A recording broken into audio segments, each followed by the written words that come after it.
ونحن ربنا صغارا ولجميع المسلمين والمسلمات والمؤمنين والمؤمنات الأحياء والأموات برحمتك يا أرحم الراحمين. اللهم إنا نستحقك ونستغفر ديننا وأنفسنا وأهلنا وأولادنا وكل شيء أعطيتنا. اللهم اجعلنا وإياهم في خيرك وأمانك ولوالدك وعيالك كل شيطان مليء وجبار عنيد وذي عين وذي بغي ومن شر كل ذي شر إنك على كل شيء قدير. اللهم جبرنا بالعافية والسلامة وأطلقنا بالتقوى والاستقامة وأجعلنا من موجبات الندامة إنك سميع الدعاء. اللهم اغفر لنا ولأبينا ولأولادنا ومشايخنا وإخواننا في الدين ولأصحابنا وأحبابنا ولمن أحبنا فينا ولمن أحسن إلينا وللمؤمنين والمؤمنات والمسلمين والمسلمات يا رب العالمين. وارزقنا متابعة له ظاهرا وباطنا بعافية وسلامة برحمتك يا أرحم الراحمين.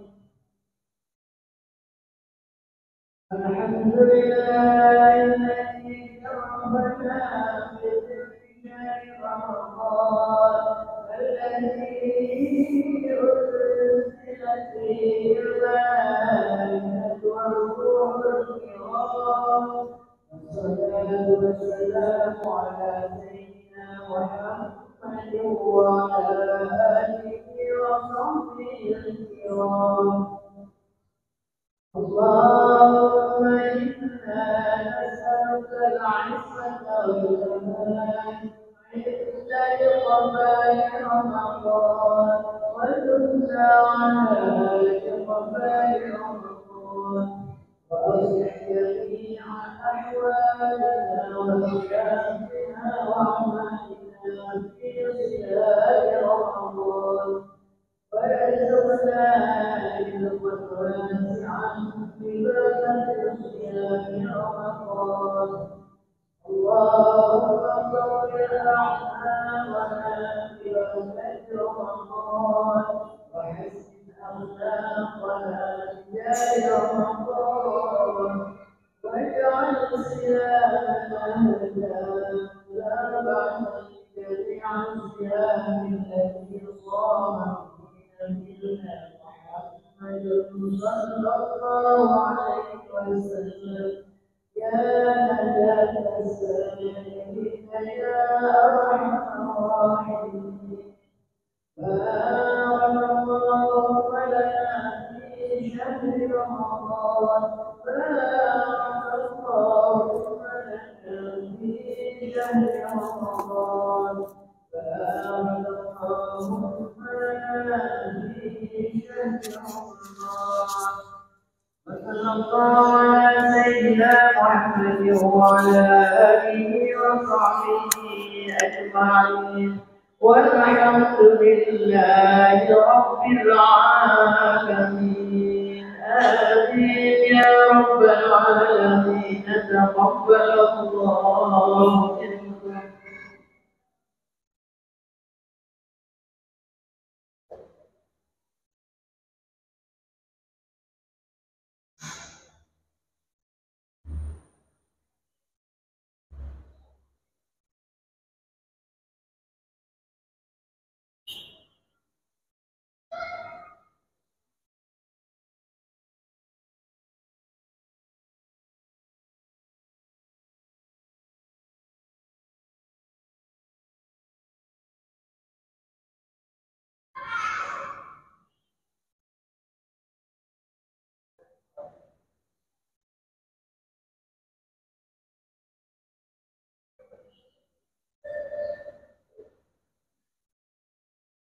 Assalamualaikum warahmatullahi wabarakatuh. Bismillahirrahmanirrahim. Alhamdulillahirabbil alamin. Wassalatu wassalamu ala asyrofil anbiya'i wal mursalin sayyidina wa maulana Muhammadin wa ala alihi itu jemaah taklim hari Ahad Masjid Riyadhus Salam yang dirahmati oleh Allah serta pendengar radio Riyadhus Salam di mana Anda berada. Sebelum kita mengikuti rangkaian tausiah pada pagi hari ini, kami sampaikan hasil keselamatan yang sudah kami terima pada tanggal 9 April 2023 sebesar Rp464.000. Kami atas nama Muassasah Sayyidina Rasulullah SAW mengucapkan terima kasih atas infak dan sedekah yang sudah diberikan. Mendoakan semoga kita semua senantiasa diberikan barang dari baginda Allah Subhanahu wa Ta'ala. Amin. Selanjutnya langsung saja kita ikuti implementasi pada pagi hari ini yang insyaallah akan disampaikan oleh Ustaz Haji Ahmad Fauzi. Itu kepada beliau kami persilakan. Allahumma shalli ala Muhammad.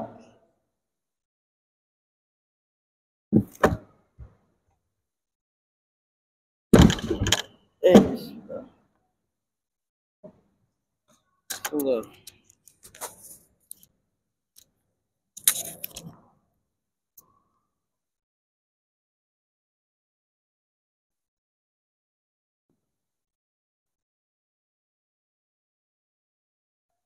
فاتح إلى حضرة نبينا وحبيبنا وشفيعنا وقرة أعيننا سيدنا محمد صلى الله عليه وعلى آله وصحبه وسلم، ثم إلى الله من العلماء والأولياء والشهداء والصالحين ولأئمة الراشدين، ثم إلى روح والدينا ولوالديكم ولأمواتنا ولأمواتكم ولأموات المسلمين والمسلمات، خصوصا إلى روح الإمام كتب الإرشاد وغوث العباد والبلاد الحبيب عبد الله بن علوي الأحداد بن علوي، أن الله تغشاهم بالرحمة والمغفرة، وأن الله يولي درجاتهم في الجنة وينفعنا بأسرارهم وأنوارهم وعلومهم ونفحاتهم في الدين والدنيا والآخرة بسر الفاتحة.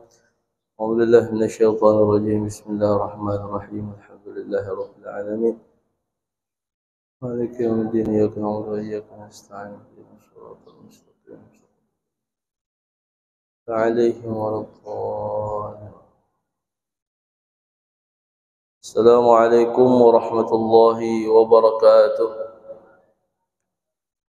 الحمد لله رب العالمين، وبه نستعين على أمور الدنيا والدين، والصلاة والسلام على أشرف الأنبياء والمرسلين سيدنا ومولانا محمد وعلى آله وصحبه أجمعين. أما بعد، سبحانك لا علم لنا إلا ما علمتنا إنك أنت العليم الحكيم، وتب علينا إنك أنت التواب الرحيم. رب اشرح لي صدري ويسر لي أمري واحلل عقدة من لساني يفقه قولي، وسدد لساني واهد قلبي بحق النبي والصحبه والآل.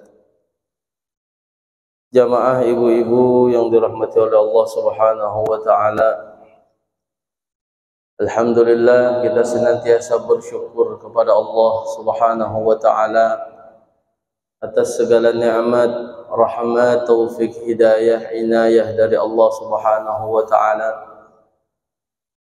Pada pagi hari ini kita masih ditakdirkan oleh Allah dalam keadaan sehat walafiat, di dalam amal taat kepada Allah Subhanahu wa taala, dan inilah yang dianjurkan oleh baginda Nabi sallallahu alaihi wasallam di dalam sabdanya, khairun nas man tala umruhu wa hasuna amaluh.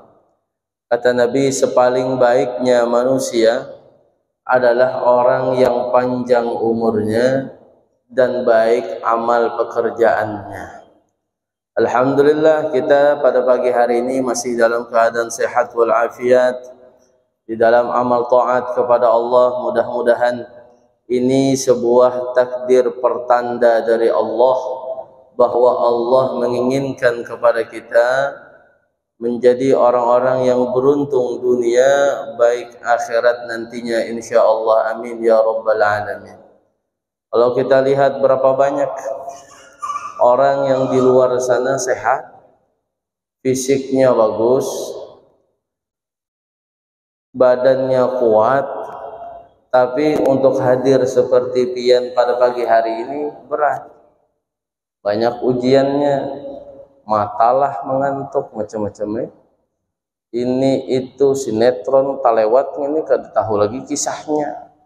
India lah yang ditonton, kan macam-macam. Tapi hadirnya kita pada pagi hari ini itu takdirnya Allah. Artinya Allah mentakdirkan kita untuk duduk di tempat yang mulia ini. Mudah-mudahan ini sebuah tanda bahwa Allah itu menginginkan kita untuk menjadi orang-orang yang beruntung. Beruntung dengan adanya kita di dunia mendapatkan tujuan kita, yaitu akhirat, dengan kita duduk hadir di majelis ilmu di bulan suci Ramadan, yang tentu pahalanya dilipat gandakan oleh Allah dibanding bulan-bulan yang lainnya. Nabi menyinggung di dalam perihal kita menuntut ilmu pengetahuan agama.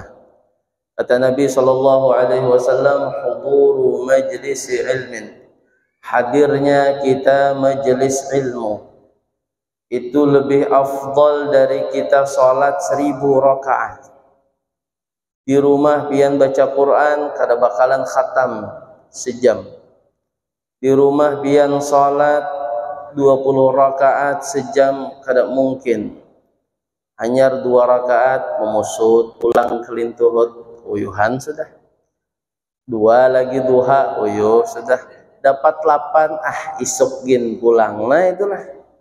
Tapi duduknya kita di sini itu lebih afdal dari 1000 rakaat. Tambah lagi bulan Ramadan, Masya Allah, Allah lipat gandakan pahalanya. Yang mana itu tidak mungkin kita capai dalam sebulan. Tidak mungkin kita capai dalam seminggu itu 1000 rakaat. Bukan hanya itu yang kita dapatkan, kata Nabi SAW, lebih afdal dari iyadati alfi marid, menengok, menziarahi 1000 orang sakit. Itu pahalanya luar biasa. Menjenguk orang yang sedang sakit, mendapatkan 1 qirat dari Allah Subhanahu wa taala. Makanya kalau kita punya saudara, punya teman, keluarga sedang sakit, sunnah dijenguk, didoakan sebagaimana doa yang dianjurkan oleh Nabi SAW, diberi semangat, motivasi. Orang hendak meninggal dunia jangan ditakutani, orang sedang garing jangan ditakutani, itu dikasih semangat, dikasih harapan. Makanya di dalam kita kehidupan ini kan ada 2. Kita itu harus selaras dengan ar-raja wal khauf, berharap dengan takut. Tatkala kita tidak beribadah kepada Allah, kita takut. Tatkala kita selesai beribadah kepada Allah, kita ar-raja, mengharap, mudah-mudahan diterima oleh Allah. Itulah hidup kita setiap hari, antara takut dan berharap. Terlalu berharap kada pernah takut, kada bagus. Kada suah takutan dengan meninggal, kada suah takutan dengan yang namanya neraka, siksanya Allah. Ini orang hidupnya kada bakal termotivasi untuk ibadah. Jadi harus 2. Lalu tatkala orang sudah saatnya mau meninggal dunia, sedang sakit, maka itu 75% naikkan berharapnya, takutnya dikurangi. Harapan mudahan Allah merahmati, mudahan Allah mengampuni, mudahan Allah memberikan maafnya kepada yang kita sedang sakit, sebagaimana sakitnya seorang mukmin itu antara dua. Kalau bukan karena Allah ingin mengangkat derajatnya, atau Allah sedang mengampuni segala kesalahan dan dosanya. Nah, kita yang datang berziarah, doakan, pegang tangannya, doakan mudahan cepat sembuh. Bukan ditakutani, pian sakit apa bu? Belum makan 2 hari kada beliur, innalillah. Itu buai tetangga ulun semalam 2 hari, pas hari ketiga meninggal. Jadi pian cepat-cepat bikin wasiat. Nah, jangan kayak itu, menakutani orang, tambahnya stres, tambahnya meninggal dunia. Jadi kita senangkan, dan jangan lawas-lawas berkunjung orang sakit, itu adabnya. Satu tumat aja jenguk, doakan, selesai, bulik. Ini sejam, di situ 4 guring pulang, jangan mengganggu keluarganya. Apalagi si ini bila datang pas jamnya makan. Pokoknya bilanya habis johor jenguk, sidin tahu jamnya makan. Lumayan makan gratis, di rumah kada bermasak. Datang ke rumah sakit keluarga, maka cangang ke sana ke sini. Ini tamu siapa? Maka lawasnya di sini. Kurang hendak mengungkai makanan, keluarga makanan. Maka oleh karena itu jangan, itu ada. Nah, maka hadirnya kita majelis ilmu lebih afdal daripada 1000 orang kita jenguk yang sedang sakit, masya Allah. Bukan hanya itu, bahkan kata Nabi SAW, lebih afdal dari 1000 kita menghadiri jenazah yang telah meninggal dunia sampai kuburnya. Inilah pahala yang kita dapatkan duduk pagi hari ini di majelis ilmunya Nabi SAW. Dan memang menuntut ilmu hukumnya wajib, sebuah kewajiban bagi seorang muslim dan muslimah. Dan dengan cara seperti inilah paling gampangnya dan mudahnya kita meraih pahala kepada Allah.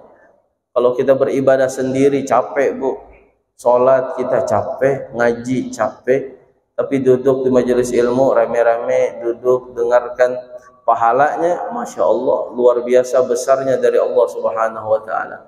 Maka mudah-mudahan apa yang kita lakukan di siang hari ini adalah sebuah pahala yang diridhai oleh Allah dan dilipat gandakan oleh Allah, insyaallah. Amin. Amin ya rabbal alamin.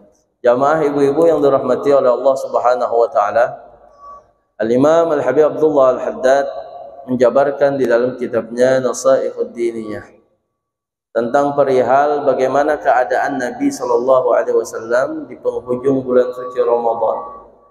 Sebagaimana yang kita rasakan sekarang ini, mungkin tinggal 4-5 hari lagi kita akan meninggalkan bulan suci Ramadan. Tinggal menghitung hari, yaitu kita berjumpa dengan hari raya. Maka apa yang Nabi lakukan di akhir-akhir bulan Ramadan?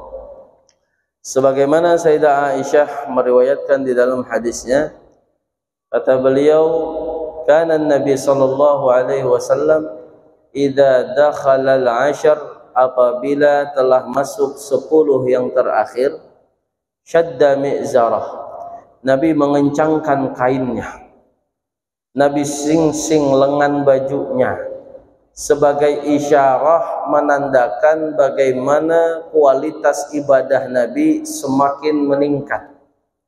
Bukan sebaliknya realita kita sekarang. Kita wayah ini bilanya tarawih 10 terakhir sunyi, banyak tumbang manusianya, kada tahu juga kemana. Bila malam pertama sampai 10 bagus, masih orangnya masih banyak. Masuk 10 kedua, hilang dah sebagian. Masuk 10 terakhir, innalillah, tinggal yang tuha berataan, yang putih rambutnya itu pang lagi yang bertahan, yang lainnya tumbang semuanya. Ada yang di mall lah, ada yang di swalayan, ada yang bulah wadai sibuk hari raya, ada yang ini itu macam-macam. Padahal Sayyidah Aisyah telah menjabarkan, menceritakan bahwa Nabi itu kalau 10 terakhir syadda mi'zarah, semakin semangat Nabi untuk ibadah, bukan diliburkan tarawihnya, malah sibuk belanja, sibuk di jalan, sibuk nongkrong dan lain hal sebagainya. Na'udzubillah. Padahal itu bulan Ramadan, bulan yang anugerah dari Allah, datangnya setahun sekali, belum tentu tahun depan kita masih berjumpa dengan Ramadan. Makanya oleh karena itu sedihnya bukan main para ulama tatkala ingin berpisah dengan Ramadan. Kenapa sedih? Kesempatannya tinggal sebentar lagi untuk meraih pahala yang besar dari Allah, ampunan yang besar dari Allah, segala hajatnya dikabulkan oleh Allah. Sebentar lagi ini bulannya mustajabnya doa, bulannya diampuni segala dosa, bulannya pandangan rahmat dari Allah, bulan yang dimana seseorang yang keluar dari Ramadan bisa menjadi berubah menjadi orang yang lebih baik dari sebelumnya. Maka oleh karena itu Nabi pun sebagai suri tauladan, sebagai uswatun hasanah bagi kita, mencontohkan bahwa beliau di 10 terakhir meningkatkan kualitas ibadahnya. Padahal Nabi itu pasti masuk surga. Padahal Nabi Muhammad itu adalah maksum, dipelihara oleh Allah daripada maksiat dan dosa. Kalau kita misalnya dapat tiket masuk surga gratis, kira-kira pian-pian ini kada mungkin hadir majelis ilmu. Bapak uyuh majelis ilmu, pasti dah masuk surga. Ada tiket VIP. Nabi sudah punya tiket bu masuk surga, tapi masih semangat ibadahnya sampai pecah kakinya. Begitu lamanya beliau sholat di malam harinya. Itulah sebuah suri tauladan yang mencontohkan ini kalau kita ingin bahagia. Yang namanya hidup di dunia ini kada lawas, sebentar saja. Menyesalnya nanti selamanya. Bi'satin nadamah an-nadamatu yaumal qiyamah. Penyesalan yang sangat buruk adalah penyesalan nanti tatkala kita menyesal di akhirat. Kenapa bahari aku di dunia kada hadir majelis ilmu? Kenapa bahari di dunia aku kada qiyamul lail di bulan Ramadan? Kenapa waktu hidupku di dunia Ramadan ku lewatkan begitu saja, padahal harta banyak kada mau bersedekah? Itu biar kita sadar bahwa apa yang ada pada diri kita ini sifatnya fana, sementara saja. Secinta-cintanya kita dengan harta, kita pasti akan berpisah dengan harta itu. Pian sibuk bekerja, begawi, cari duit banyak, emas sampai berantai-rantai di tangan, di leher iya, ada cukup di tangan, leher, anting, batis ya juga. Kalau perlu mana lagi tuh pusat situ pasangi emas kalian. Saking menyenangkan dirinya, bahagianya dia dengan usahanya, kerjanya menghasilkan itu dia beli. Padahal itu semua akan dia tinggalkan. Pian capek-capek ngumpuli bertahun-tahun ngumpulinya, 10 tahun, 15 tahun, 20 tahun ngumpuli, hanyar tebeli. Hanyar tebeli setahun meninggal. Bayangkan, siapa yang untung? Pian kah laki pian kah? Laki kalau yang untung. Pian maka ngumpuli duitnya lawas. Sudah tertukar emasnya, hanyar memakai hari raya sekali meninggal. Yang untung laki. Iya, kalau lakinya sesoleh-solehnya lakinya kada mungkin dijualnya emas pian semua, pahalanya gasan pian disedekahkan, paling sebiji dijualnya. Hanya disedekahkannya niatnya gasan bini, selebihnya dijualnya gasan jujuran kawin pulang laki pian. Menangis dalam kubur, ya Allah aku yang capek mencari duit, inya bebini pulang. Emasku pulang yang dijualnya. Apa itu biar kita paham artinya hidup di dunia sebentar. Akhiratlah tujuan kita. Maka di sisa 5-4 hari Ramadan ini jangan sia-siakan begitu saja. Lakukan apa saja yang bisa kita lakukan dari nilai amal positif, kerjakan. Bisa membantu orang lain, bantu. Bisa dengan ucapannya, ucapkan. Bisa dengan apa itu gawiannya, kerjakan. Bisa dengan sholatnya, kerjakan. Bisa dengan zikir, baca Qur'annya, baca Qur'annya. Bisa dengan hartanya dia sedekahkan, bantu di bulan terakhir Ramadan ini. Itulah Nabi SAW. Dan Sayyidah Aisyah lagi mensifatkan bukan hanya Nabi semangat dalam ibadahnya, wa ahya lailahu, Nabi hidupkan malamnya dengan ibadah. Wa ayqadha ahlahu, dan Nabi bangunkan istri-istrinya, diajak untuk ibadah. Ada sendirian, bangunkannya istrinya, percikkan air, bangun, mari tahajud, qiyamul lail, sebagaimana Nabi di 10 terakhir, kana Nabi SAW i'takafal 'ashrul awakhir hatta tawaffahu Allah. Nabi itu apabila masuk 10 terakhir senang beriktikaf di masjid sampai Allah mewafatkan Nabi, artinya sampai meninggal dunia. Ya begitulah Nabi, 10 terakhir kada pernah guring di rumah, beliau habiskan malamnya di dalam masjid. Ya, artinya iktikaf itu secara bahasa adalah al-muqsu fil makan. Kita berdiam di satu tempat, itu namanya iktikaf. Suami ibu misalnya kada ada di rumah 2 jam nih, sekalinya ngopi di warung, main gaplek, main catur, habis 2 jam 3 jam, bulik laki, ujar laki, dari mana bah? Habis iktikaf. Di mana? Di warung kopi. Bujur, iktikaf secara bahasa artinya menetap di satu tempat, itu iktikaf. Tapi secara syariat, secara hukum fikih, yang namanya iktikaf itu adalah al-muqthu fil masjid, berdiamnya seseorang di dalam masjid dengan niat ibadah kepada Allah. Ada niat, itulah yang membedakan adat dengan ibadah. Ada orang masuk ke masjid, ngapain? Ngadem. Di masjid ba-AC, nyaman, guring, kada kerasa puasa. Yang satu ngapain ke masjid? Iktikaf. Artinya ada niat untuk ibadah. Beda. Yang satu niatnya guring, kada dapat pahala. Yang satu niatnya iktikaf, dapat pahala. Maka hadirkan niat, nawaitu an a'takifa fi hadal masjid sunnah lillahi ta'ala. Sahajaku beriktikaf di masjid ini sunnah karena Allah Ta'ala. Maka setiap detiknya pian duduk di masjid ini bernilai ibadah di sisi Allah. Tapi yang dimaksud dengan hadis ini adalah Nabi beriktikaf di malam harinya. Kalau kita kada bisa semalaman, ya separohnya. Kada bisa separohnya, sepertiganya.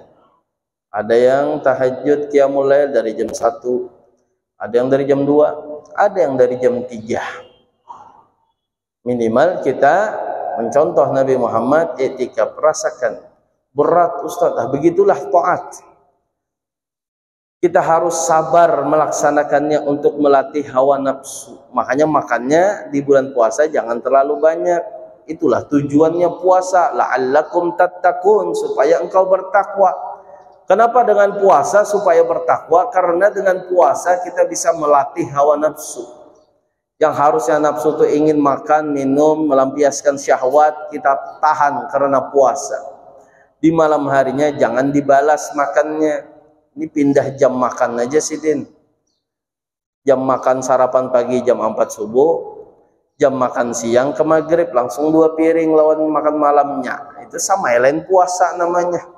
Orang puasa itu tujuannya melatih hawa nafsu supaya bisa kita kontrol. Lalu kalau kita makannya kita sedikitkan, malamnya kita bisa bangun. Malamnya bisa kita paksa dengan sabar. Nah, itu namanya sabar. Jadi sabar itu memang banyak, ada 3. Ada sabar ketika mendapatkan musibah, sabar. Ada sabar dalam taat, sabar. beribadah capek, bangun malam tahajud, uyuh, sabar. Ada sabar dalam meninggalkan yang haram. Yang haram tuh nyaman-nyaman rata-rata. Yang maksiat kepada Allah tuh enak rasanya. Maka sabar meninggalkan hal itu juga mendapatkan pahala dari Allah Subhanahu wa ta'ala. Ini kita sabar. Barang sejam, barang 2 jam iktikaf di malam hari, di malam-malam terakhir Ramadan kita ini. Biar kita banyak-banyak meminta sama Allah. Apa yang kita minta? Minta taubat, keampunan dari Allah. Mudahan dengan bulan Ramadan ini semua dosa kesalahan kita dileburkan oleh Allah, bersih kembali. Apa yang kita minta? Surganya Allah. Itu permintaan paling baik sudah, yaitu minta surga. Lalu apa yang kita takutkan? Minta jauhkan dari nerakanya Allah Subhanahu wa ta'ala. Mun ulun berhalangan kayak Pak Ustadz, niat di hati. Dari sebelumnya haid sudah niat, aku bilanya suci 10 malam terakhir hendak memperbanyak ibadah niat iktikaf di masjid. Sekalinya suci 10 hari terakhir, tapi kada mencungul di masjid. Jangan juga niatnya aja yang dipasang, orangnya kada muncul.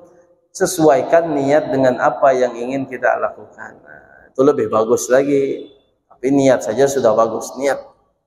Itulah hebatnya dan keutamaannya umat Nabi Muhammad bisa dengan niat mendapatkan nilai ibadah di sisi Allah Subhanahu wa ta'ala. Kita niat. Niat malam ini kita hadir iktikaf niat.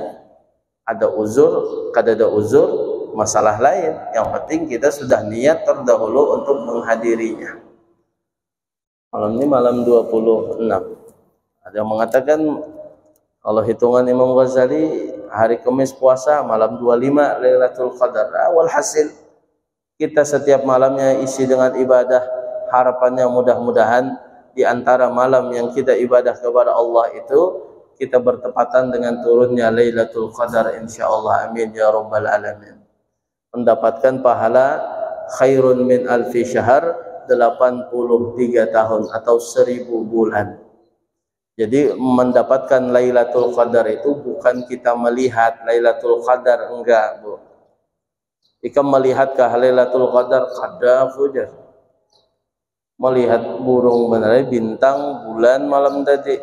Lain maksudnya itu tatkala Lailatul Qadar itu turun, artinya tatkala para malaikat Allah itu turun ke bumi yang dipimpin oleh malaikat Jibril itu bertepatan dengan kita melakukan amal ibadah kepada Allah. Maka orang yang bertepatan itu mendapatkan malam Lailatul Qadar namanya. Bukan sebaliknya, turunnya Lailatul Qadar jangan sampai kita lalai kepada Allah, apalagi kita malah bermaksiat kepada Allah Subhanahu wa ta'ala. Na'udzubillah min dzalik. Makanya 10 terakhir itu Nabi kenapa semangat ibadahnya? Supaya di 10 terakhir itu kada meleset Nabi berjumpa dengan malam Lailatul Qadar. Kenapa dirahasiakan? Supaya kita setiap malamnya mewanti-wanti dengan amal ibadah supaya mendapatkan pahala malam Lailatul Qadar. Nah, itu rahasianya kenapa disamarkan. Tidak dijelaskan pada malam keberapanya. Dan kadang berpindah-pindah, tahun ini malam sekian, tahun depan malam sekian. Jadi kalau ada orang ngaku-ngaku aku melihat malam Lailatul Qadar, ya terserah inya aja. Mungkin inya dibukakan matanya oleh Allah melihat malaikat. Cuman akhir zaman ini banyak pengaramputnya ngalih. Ini hendak viral di bungulinya kita semuanya. Melihat Lailatul Qadar, maka kisah kada baju, kisah gigilaan tuh ini payu benar. Pilpian pisah gigilaan, ini ada berbaju, wali-wali dari mana ini melihat malam Lailatul Qadar. Oh, banyak orang ziarah situ minta doa tuh. Kabarnya, yang penting ala husnudzon, sangka baiknya mereka. Terserah sesuai apa yang mereka sangka, insya Allah begitulah apa yang Allah berikan kebaikan pada orang tersebut. Nah, yang penting kita ibadah setiap malam, minimal isyaknya berjamaah, subuhnya berjamaah, insyaallah kata ulama itu mendapatkan pahala di malam Lailatul Qadar tersebut. Karena Nabi mengatakan siapa orang yang salat isya'nya berjamaah sama seperti dia beribadah separuh malam. Siapa yang salat subuhnya berjamaah sama dia seperti beribadah semalaman suntuk. Maka dengan kita berjamaah isya dan subuh, insyaallah mendapatkan dan bertepatan dengan malamnya turunnya Lailatul Qadar tersebut. Maka oleh karena itu aku katakan, kata beliau, aku cenderung kepada pendapat yang mengatakan malam Lailatul Qadar itu berpindah-pindah pada malam-malamnya. Kadang mesti malam 25, kadang mesti malam 23, kadang mesti malam 17. Dan juga hendaklah orang mukmin memperbanyak bersedekah dan menolong serta membantu kaum fakir dan miskin, janda-janda dan anak-anak yatim di bulan yang mulia ini. Mari kita perbanyak, apalagi tinggal 5 hari 4 hari ini yang pahalanya Allah lipat gandakan luar biasa. Kita berbagi kepada sesama muslim, terutama kepada orang yang sangat membutuhkan bantuan kita. Tidak usah jauh-jauh cari yang di sekeliling kita. Kalau kita tinggalnya di tempat-tempat biasa, lihat tetangga kita siapa yang membutuhkan. Kita punya kelebihan berbagi. Bersedekahnya kita tingkatkan dibanding malam-malam yang lainnya. Begitulah Nabi. Sebagaimana yang diriwayatkan, annahu kana alaihi salatu wassalam ajwadu bil khairi minar rihil mursalah wa annahu ajwadu ma yakunu fi Ramadan. Bahwasanya Rasul sallallahu alaihi wasallam itu lebih berbuat kebaikan daripada angin yang bertiup, dan Rasul paling pemurah di bulan suci Ramadan. Kalau sudah Ramadan, sedekahnya meningkat. Kenapa ditingkatkan? Pahalanya dilipat gandakan. Rugi kalau kita biasa-biasa saja sedekahnya. Makanya ada perhitungan. Dan sedekah ini adalah sebuah amal ibadah yang pahalanya besar luar biasa karena pengorbanan.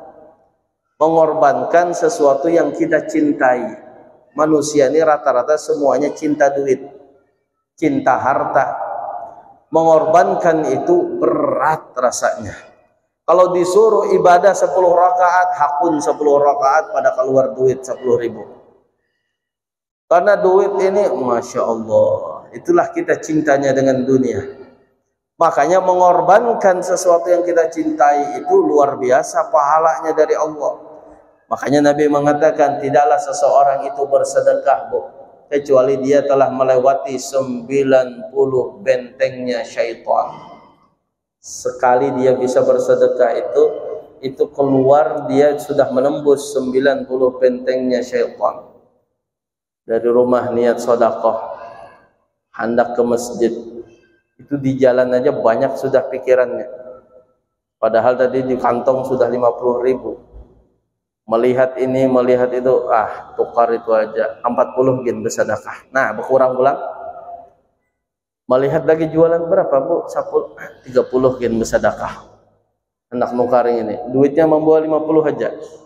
Semakin datang sampai ke masjid, akhirnya kawan menagih hutang, sudahlah kain aja bersedekah. Timbul kada jadi bersedekah.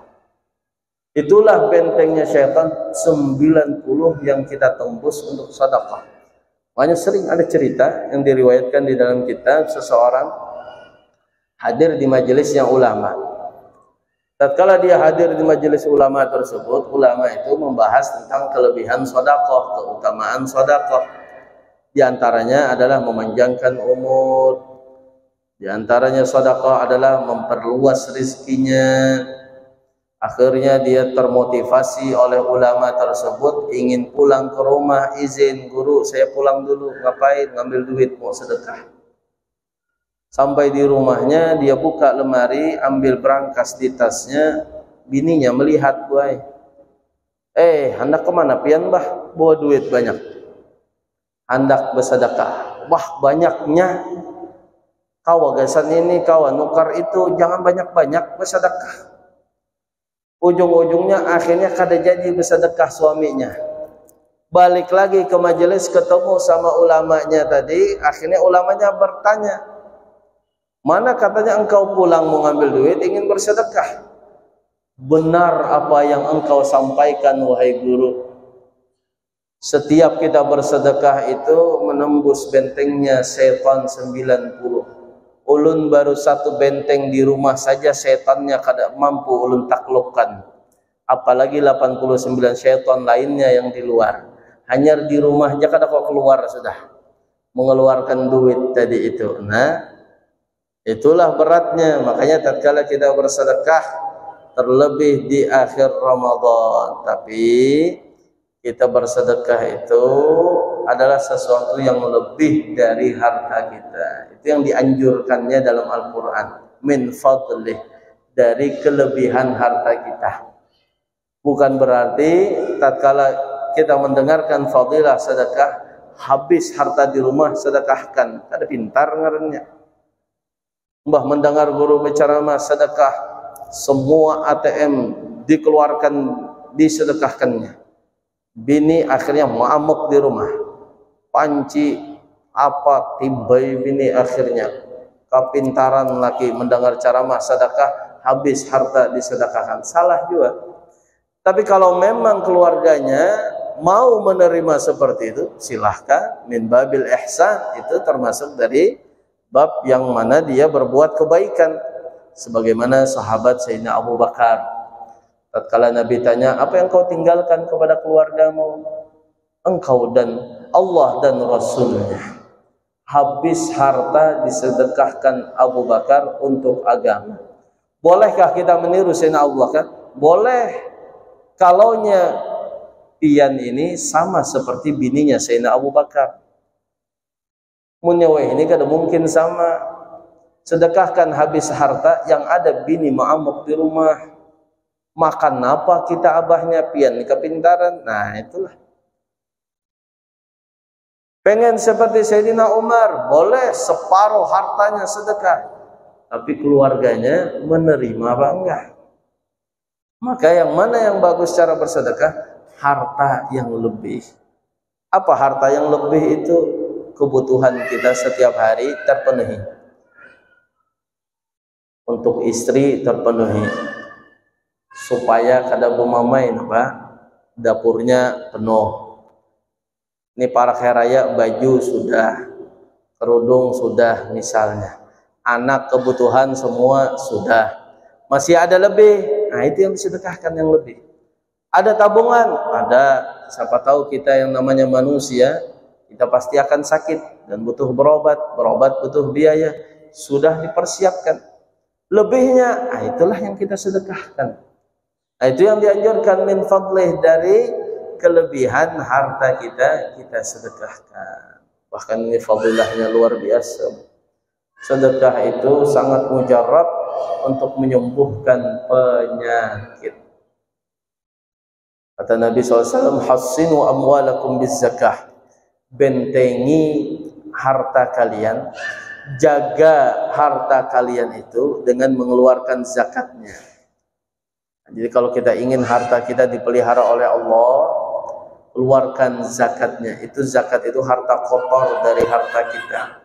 Itu harta kita jumlahnya sekian, maka keluarkan zakatnya, itu yang kotornya. Kenapa? Itu hak orang lain, hak fakir miskin, hak gharimin yang punya hutang, hak ibnu sabil, haknya amil. Keluarkan harta zakat itu, maka Allah akan pelihara harta kita. Kalau sudah kita kadang mengeluarkan zakat, maka mudahlah bagi Allah ingin mengambil harta tersebut. Diberinya gempa, selesai harta. Maka lawan rumah-rumahnya habis. Allah berikan dia kebakaran, habis. Mudah bagi Allah. Kalau kita ingin menjaga harta kita, keluarkan zakatnya. Nah, ini mau Ramadan apa akhir aja, keluarkan zakat. Kemudian Nabi melanjutkan, wadau mardhakum bis-shadaqah, obati penyakit kalian itu dengan bersedekah. Itu Nabi yang mengucapkan, bukan kiai, bukan ustaz. Kata Nabi, obati penyakit kalian itu dengan sedekah. Kita beli penyakit kita dengan sedekah. Secara medis berobat, dan secara ibadah, kita bersedekah. Keluarkan sedikit harta, dipegang duitnya, jangan di ATM, duitnya pegang, niatkan. Ya Allah, aku niat dengan uang ini ku beli penyakitku dengan kesembuhan, sedekah. Nawaitu an ukhrija hadhihi sadaqah bi niyati syifa, dengan niat penyembuhan penyakitku. Lalu bagaimana? Duitnya diusap ke tempat yang sakit. Di mana yang luka, usap situ duitnya. Habis itu sedekahkan kepada orang yang sangat membutuhkannya. Jangan dibagi, bersedekah 1 juta, jangan dibagi duitnya, 1 orang saja. Yang mana bila inya itu diberi orang yang sangat tidak mampu ini, seperti orang yang dapat duit kaget, takajud, kadusuah melihat duit banyak dapat seitu. Maka dia akan senangnya luar biasa, kagetnya luar biasa, maka disitulah sedekah kita itu mujarab untuk menyembuhkan penyakit tadi. Makanya dulu ada orang datang kepada guru kita Habib di Bangil. Habib, saya ini mau kawin, punya nafsu, tapi senjatanya kada bangun. Apa bahasa kita tuh? Impoten, bermasalah senjatanya. Bah, itu intinya itu bila kawin, punya kada itu bangun gak ya Pak? Bermasalah Bu. Datang pada kata beliau, sedekah dia. Akhirnya beliau sedekah. Wallahu a'lam berapa juta itu sedekah. Cari orang yang sangat membutuhkan. Usap, paksa diusap. Kasih tuh duitnya. Untung yang menerima kada tahu duitnya itu diusap ke situ kan. Diusap. Berlalu beberapa tahun, datang lagi. Alhamdulillah Beb. Kenapa Pak? Istri saya sudah 3 sekarang. 3 istrinya Bu, Masya Allah. Sembuh luar biasa. Oh banyak. Kalau kita ingin cerita kejadian-kejadian yang nyata berkat sedekah itu sangat banyak yang terjadi dari cerita guru-guru kita itu kenyataan. Mana beliau mau operasi, sudah di ronsen, ada penyakitnya ini, beliau sedekah. Berangkat dari Palembang mau ke Jakarta, dakwah ceramah, sekalian di Jakarta mau operasi. Sampai di Jakarta, ke dokter spesialis tersebut ronsen sudah hilang. Karena beliau telepon istrinya di waktu di Palembang, suruh sedekah 2 juta kepada orang yang sangat fakir miskin, kata beliau. Beri dia dengan niat kesembuhan. Ternyata di ronsen hilang batunya yang mau dioperasi itu. Nah, ini banyak kejadian-kejadian yang nyata terjadi dengan keutamaan sedekah. Terlebih kita di bulan Ramadan ini, di penghujung nanti kita diwajibkan membayar zakat fitrah.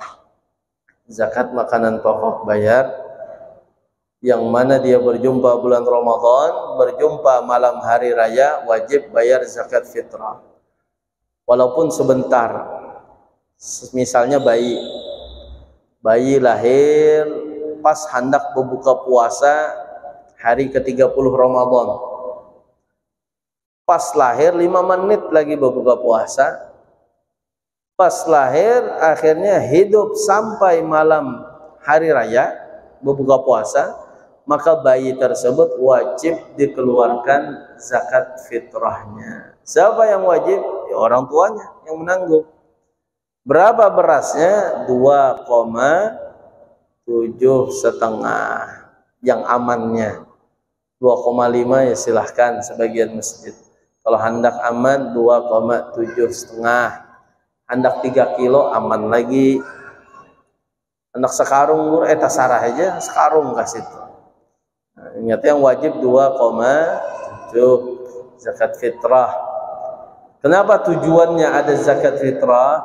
Untuk membantu orang-orang yang berhak menerimanya, biar dia ada makanan juga di hari raya tersebut. Makanya jangan hanya beras saja, masanya makan nasi aja. Maka pihak amil yang menerima zakat harta dibelikan sembako, ada minyak gorengnya, ada ikan tunanya kah, misalnya yang kaleng sarden kah. Jadinya hari raya ada yang dimasak juga gasan makan keluarganya. Itu tujuannya. Kenapa kita membayar zakat fitrah itu? Supaya di hari fitri itu semuanya fitir, artinya sarapan makan di pagi tersebut. Memang yang paling afdal mengeluarkan zakat fitrah adalah setelah sholat subuh sebelum sholat id. Cuman kasihan amilnya kerepotan. Makanya munkawa dari sekarang silahkan sudah bayar zakat fitrah biar dibagikan merata kepada orang yang berhak menerimanya. Itu bagi si amil tugasnya nanti. Jangan sembarangan yang bagi, cari memang yang benar-benar orang-orang yang masuk kategori menerima zakat fitrah kita. Nah, itu kewajiban dan harus kita tunaikan sebagai perintah dari Allah Subhanahu wa taala. Karena Nabi sallallahu alaihi wasallam pernah bersabda. Kata Nabi sallallahu alaihi wasallam, "Syahrul Ramadan," bulan suci Ramadan itu artinya pahalanya mu'allaqun bainas sama'i wal ard. Tergantung di antara langit dan bumi. Jadi pahala puasa Ramadan itu tergantung di tengah antara langit dan bumi. Wala yurfa'u ila Allah illa bi zakatil fitr. Tidak akan diserahkan, diangkat kepada Allah Subhanahu wa taala itu amal ibadah bulan Ramadan kecuali dengan dia telah mengeluarkan zakat fitrahnya. Nah, keluarkanlah zakat berasnya kita. Berapa? 2,7 kilo atau 2,5 kilo ada yang bolehkan. Atau duit bolehkah? Boleh. Pakai duit misalnya. Nanti pihak masjid yang membelikan makanan pokoknya untuk dibagikan tersebut. Silahkan. Begitu pula yang menyusui, yang hamil, tidak berpuasa, wajib membayar fidyah. Dan juga bagi orang yang lansia, lanjut usia, kada berpuasa, wajib bayar fidyah. Kalau orang yang hamil, takut dia akan janinnya, takut akan bayinya karena menyusui, juga wajib membayar fidyahnya. Kalau dia tidak takut akan janinnya, tapi takut fisiknya yang lemah karena sedang hamil, takut fisiknya yang lemah karena bayinya terus menyusu, lalu dia tidak berpuasa, itu tidak wajib fidyah. Jelas ya? Jadi yang pertama, kalau yang dia takutkan dirinya sendiri, itu tidak wajib fidyah, hanya wajib membayar puasanya saja. Tapi yang kalau dia takutkan adalah si bayinya yang takutnya bermasalah nantinya, maka itu baru wajib bayar fidyah dan bayar puasa setelah bulan Ramadannya. Fidyahnya bayar di bulan Ramadannya, puasanya dibayar di luar Ramadannya. Kalau yang lansia tidak wajib diqadha puasa, cukup bayar fidyah.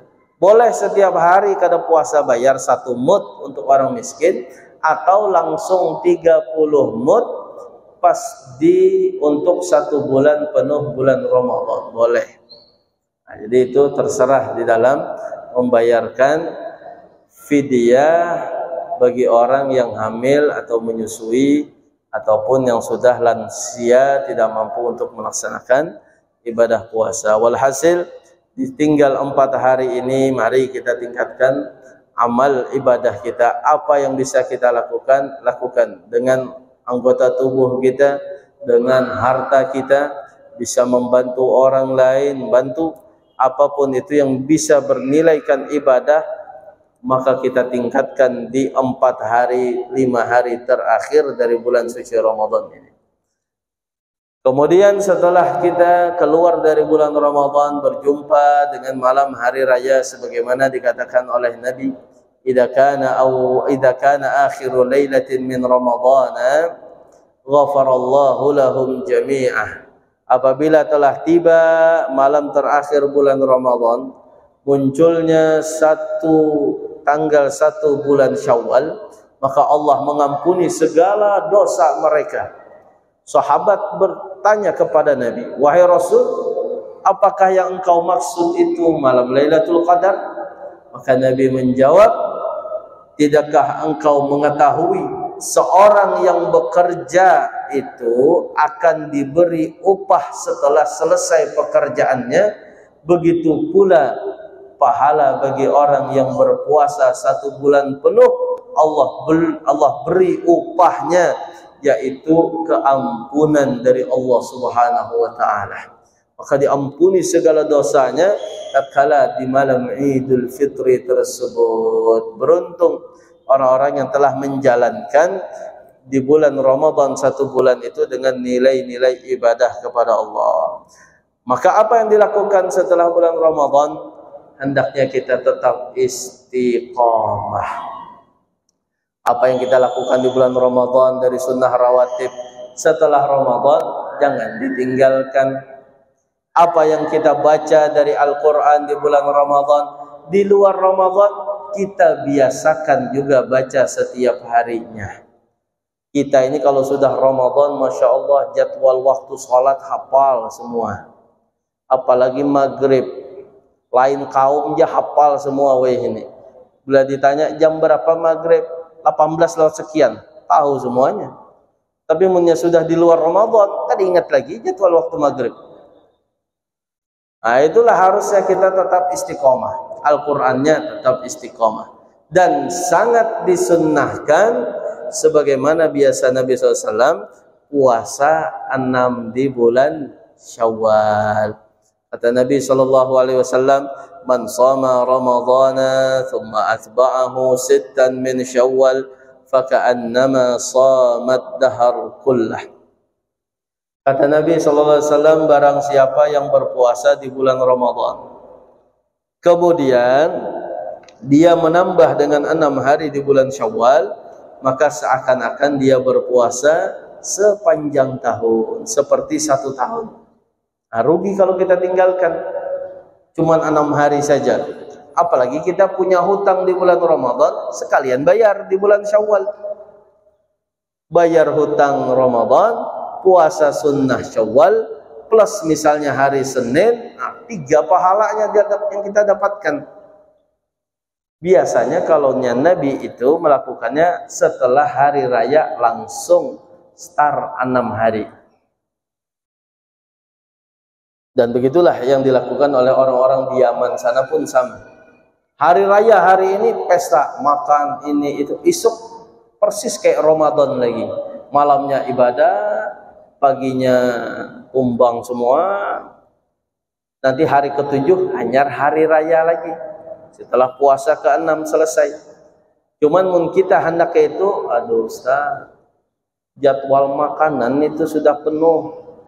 Hari pertama di rumah ibu ini, hari kedua di rumah ibu ini, itu lauknya lain-lain. Itu soto Makassar, situ soto Banjar, situ soto Lamongan gini, situ sate, situ. Jadi kada bisa kami ini puasa, ya sudah, yang penting puasa 6-nya di bulan Syawal. Jangan lewat dari bulan Syawal. 6 kali puasa bulan Syawal. Pahalanya yang kita dapatkan sama seperti kita berpuasa 1 tahun penuh, bukan hanya sebulan Ramadan, tapi 1 tahun penuh. Nah, ini luar biasa. Mudah-mudahan jangan ditinggalkan. Bisa kita lakukan. Yang penting tanamkan niat dari sekarang. Aku niat kena habis bulan Ramadan puasa 6 insyaallah. Niat membawai lakiku juga, membawai anakku juga puasa. Itu bagus niatnya. Karena tegawi kada tegawi itu urusan Allah nanti. Yang penting sekarang niat dulu kita mau melaksanakan puasa 6 untuk mendapatkan pahala sebagaimana yang biasa dilakukan oleh Nabi SAW. Nah, mudah-mudahan apa yang sedikit ini bermanfaat bagi kita semua insyaallah. Mudah-mudahan ada barokahnya insyaallah. Mudah-mudahan 4 hari 5 hari yang tersisa di bulan Ramadan bisa kita maksimalkan dengan nilai-nilai ibadah kepada Allah. Kita tingkatkan Al-Qur'annya kita tingkatkan salawatnya kita tingkatkan sedekahnya kita tingkatkan apa saja yang bisa kita lakukan dari amal kebaikan. tiada lain mengharapkan ridha pahala dari Allah Subhanahu wa taala.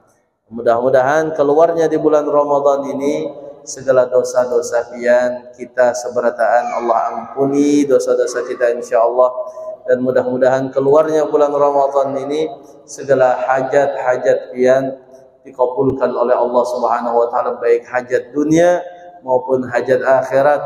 Yang sakit, yang sedang punya penyakit, mudah-mudahan Allah angkat penyakitnya, cepat kembali sembuh dan kembali lebih baik daripada sebelumnya insyaallah. Amin.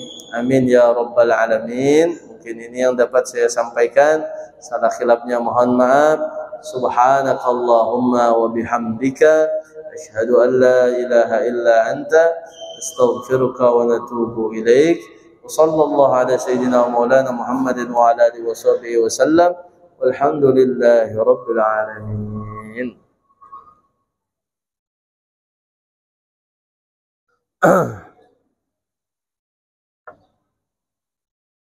Pelan-pelan masih ini hendak ke sana. Baik, tapi masih di sana. Ini udah hendak ke situ langsung.